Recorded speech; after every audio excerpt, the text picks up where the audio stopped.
Bassem Assef.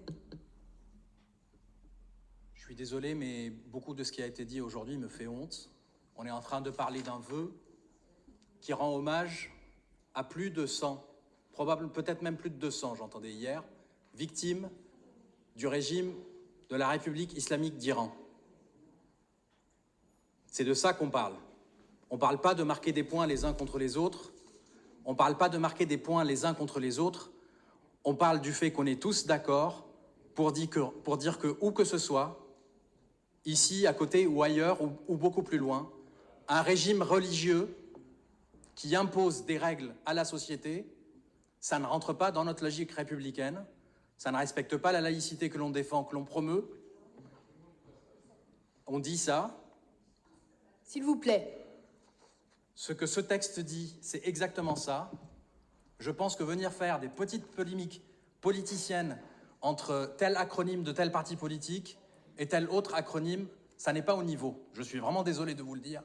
Aujourd'hui, on a des Iraniennes et des Iraniens qui habitent à Nantes, qui nous regardent, qui ont envoyé des SMS tout à l'heure pour nous remercier. Est-ce que vous croyez qu'ils et elles nous remercient sur la base de ces polémiques que l'on dit ici? Alors évidemment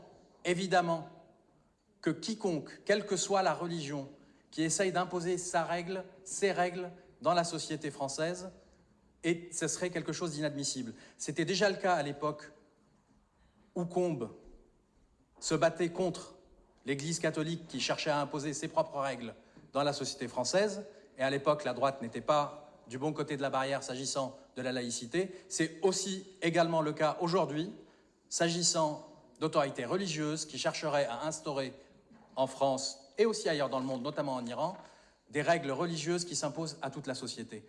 Moi, ce que je vous propose aujourd'hui, c'est qu'on vote unanimement ce vœu, et je remercie celui qui l'a proposé, et les différentes personnes qui ont travaillé à son amélioration.